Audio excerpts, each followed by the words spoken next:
Assalamualaikum warahmatullahi wabarakatuh. Perkenalkan, nama saya Hildan Dwi Prasetyo dari jurusan Teknik Elektro Universitas Mercu Buana. Di sini saya akan mempresentasikan tugas Bahasa Indonesia yang berjudul Peran Bahasa Indonesia pada Pendidikan Indonesia. Oke, mari kita mulai saja presentasinya. Fungsi dan kedudukan bahasa Indonesia. Yang pertama, bahasa Indonesia sebagai bahasa nasional.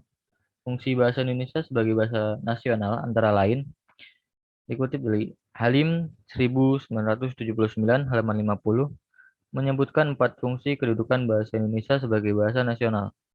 Keempat fungsi tersebut adalah A. Bahasa Indonesia sebagai lambang kebanggaan nasional.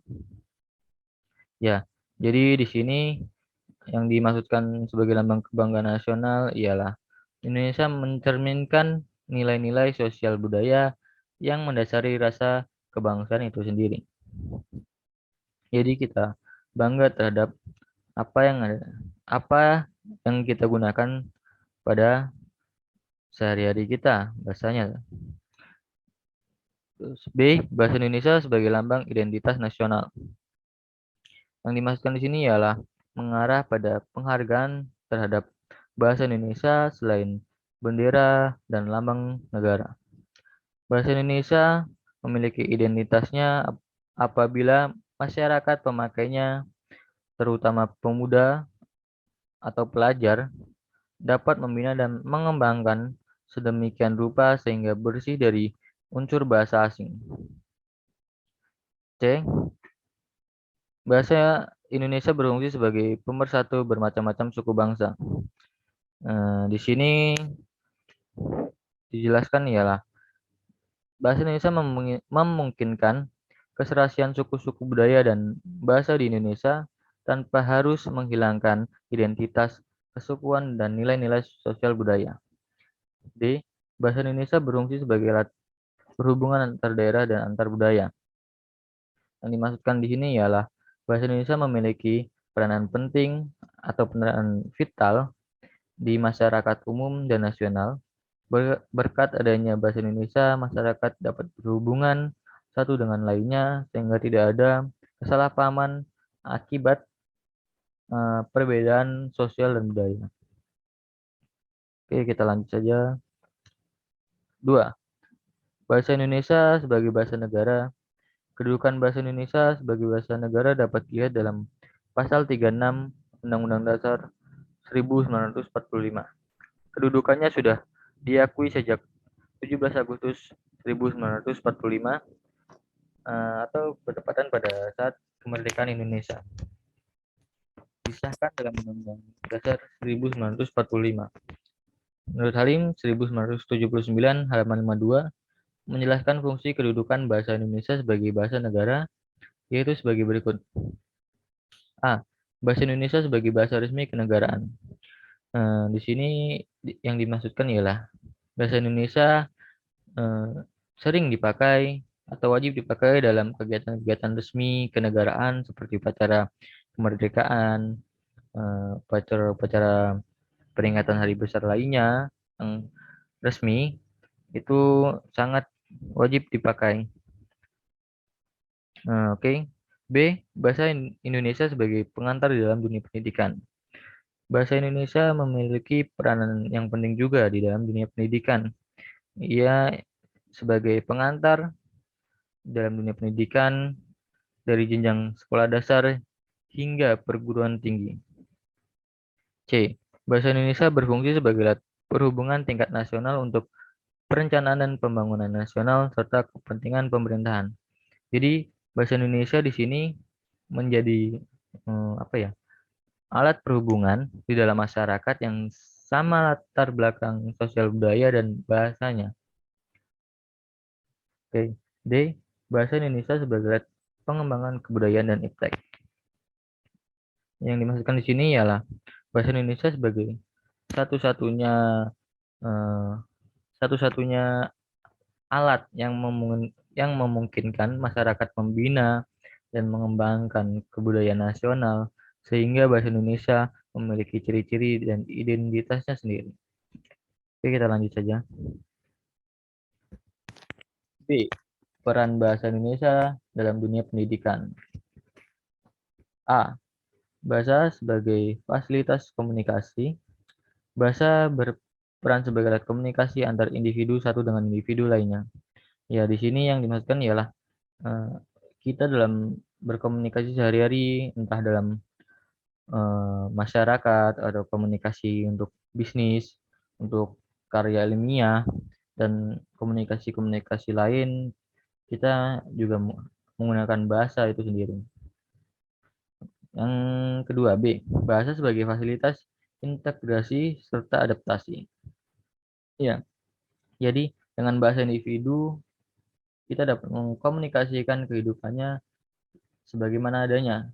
Contohnya kejujuran dalam dunia pekerjaan, dalam bermasyarakat, dalam bernegara sekalipun. C. Bahasa sebagai fasilitas kontrol sosial. Bahasa sebagai kontrol sosial berperan dalam mengendalikan individu yang berhubungan dengan surat menyurat untuk saling melihat. Ya, jadi di sini masing-masing memperhatikan kata, perspektif, dan gambar yang berbeda yang menunjukkan judul korespondensi. Bahasa sebagai kontrol dapat disebut sebagai pedoman, dasar, peraturan, dan lain-lain. D. Bahasa sebagai fasilitas menguasai diri. Dalam membangun karakter, seorang individu harus memiliki pilihan untuk mendominasi dan memahami apa yang terjadi terlebih dahulu. Ya, jadi di sini dari gambaran ini kita dapat menyimpulkan seorang individu akan sangat ingin membentuk kepribadiannya dan mengarahkannya untuk mengembangkan kapasitas dan apa ya, wawasan untuk memberikan sesuatu inovasi dan kemajuan yang baru. Ya, lanjut ke E, bahasa sebagai fasilitas ekspresi diri. Bahasa sebagai ekspresi diri dapat dicoba dari tingkat yang sangat sederhana hingga tingkat kesulitan yang sangat alami atau sangat besar. Ya, jadi di sini bahasa juga bisa sebagai alat untuk mengekspresikan diri kita gitu. Misalnya eh, kita sedang jatuh cinta atau kita sedang lapar, haus, itu kita dapat mengekspresikan diri dengan bahasa. Ya, oke, lanjut ke selanjutnya. F. Bahasa sebagai fasilitas menguasai orang lain dalam kurung interaksi. Untuk menjamin kecukupan interaksi, seorang individu membutuhkan otoritas orang lain, misalnya dalam mengendalikan dirinya sendiri. Ya, di sini yang dimaksudkan ialah dengan penggambaran seorang individu, penggunaan bahasa dapat mengenali berbagai hal termasuk kondisinya sendiri. Ilmiah, kapasitas gairah, pengetahuan, karakter, pandangan terhadap dunia, kemampuan, imajinasi, ataupun lain-lain seperti peristiwa. Ya, jadi di sini kita dapat bisa melihat apa eh, interaksi orang lain terhadap dirinya sendiri ataupun diri kita. Oke, bahasa sebagai fasilitas mengamati area dekat atau heuristik. Bahasa sebagai alat untuk memperhatikan masalah-masalah ini harus membuat kemajuan menuju keyakinan, ide, kepastian signifikansi, dan jaminan cara berpikir sehingga mereka dapat mengkomunikasikan konsekuensi dari persepsi ini dengan kepastian. Ya, jadi gimana contohnya? Ya, misalnya kita dapat mengkomunikasikan konsekuensi dari persepsi dengan kepastian. Misalnya, apa dari dasar persepsi? Bagaimana menyelesaikan kasus atau memahami artikel yang sedang kita baca atau memahami berbagai macam strategi-strategi, itu kita bisa menggunakan bahasa sebagai alat untuk memperhatikan masalah-masalah itu. Ya, lanjut H. Bahasa sebagai fasilitas berpikir logis. Kemampuan penalaran yang konsisten memungkinkan seseorang untuk berpikir secara induktif serta berdasarkan pengaruh sehingga mereka dapat menyusun ide atau pertimbangan dengan jelas tanpa cacat dan penuh pertimbangan. Ya, jadi apa ya, kita pun bisa menggunakan bahasa untuk berpikir secara logis gitu, secara masuk akal. Ya, jadi jalannya penalaran yang konsisten adalah masalah teoritis. Oleh karena itu diperlukan bahasa yang produktif, tepat, dengan makna yang tepat, sehingga dapat mempresentasikan gagasan teoritis sehingga menjadi konkret atau menjadi opini yang berdasarkan fakta. Lanjut, bahasa membangun kecerdasan. Wawasan bahasa terkait dengan kemampuan untuk menggunakan kerangka dan kapasitas bahasa dalam mengolah kata, kalimat, bagian pembicaraan kontroversial, dan kemampuan untuk menggunakan jenis bahasa yang tepat untuk membuat penemuan baru. Ya, untuk ini kita lanjut saja. J. Bahasa meningkatkan kecerdasan ganda. Bukan hanya kecerdasan bahasa, seorang individu layak untuk memiliki wawasan ganda. Ya, wawasan ini dapat berkembang secara bersamaan. Ya, misalnya seorang master program yang jenuh dengan bahasa, dia dapat menggunakan referensi kata elektronik atau mengamati penerjemah mesin yang lebih tepat daripada yang sekarang. Ya, lanjut K. Bahasa membangun karakter. Pengetahuan bahasa memungkinkan individu untuk lebih mengembangkan kepribadiannya lebih baik. Dengan pengetahuan bahasa, seorang individu dapat merasakan kemampuan dan kapasitasnya sendiri dalam struktur yang lugas. Ya, seperti tadi misalnya lapar atau cinta pada tingkat yang lebih alami. Ya. Jadi di sini eh, kita dapat membangun karakter dari bahasa itu sendiri gitu. Bahasa sebagai alat untuk membangun karakter. Gitu. Ya, dalam struktur yang lugas misalnya tadi seperti lapar dan cinta, kan misalnya menyebutkan saran bahwa laporan itu sendiri perlu menuntut tugas kemampuan untuk menulis laporan. Lanjut L, bahasa meningkatkan profesi. Proses pengembangan keprofesian diawali dengan pengajaran dan kemudian dilanjutkan dengan pengembangan diri intelligence yang tidak diperoleh selama proses pendidikan, melainkan berdasarkan pengalaman baru.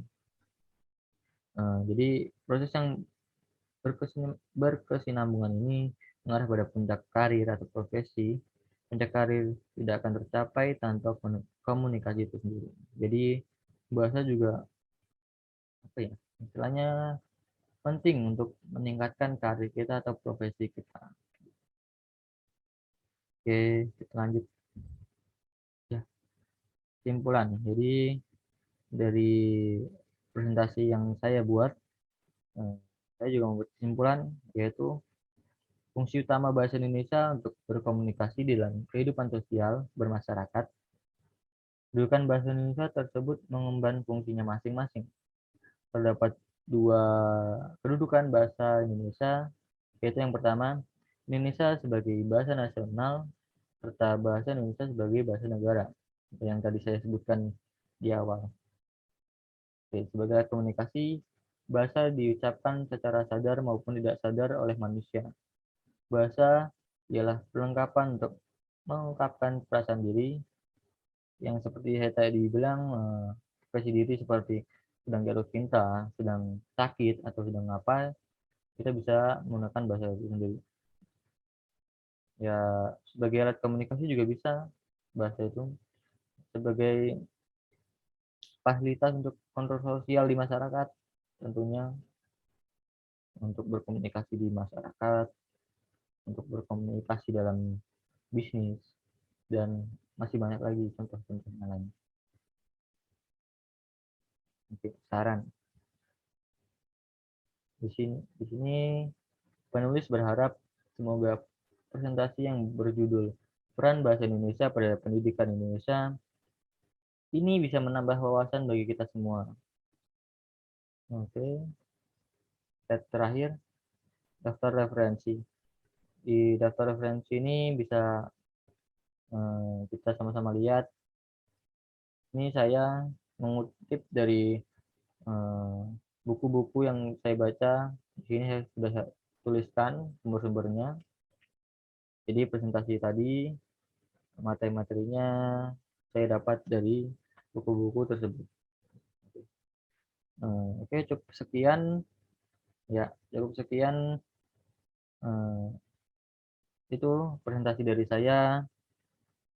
Saya tahu saya manusia, banyak kesalahan-kesalahan dalam presentasi saya kali ini. Jika ada ucapan yang kurang berkenan di hati, mohon dibukakan pintu maaf seluas-luasnya. Oke, itu saja. Kurang lebihnya mohon maaf. Wassalamualaikum warahmatullahi wabarakatuh.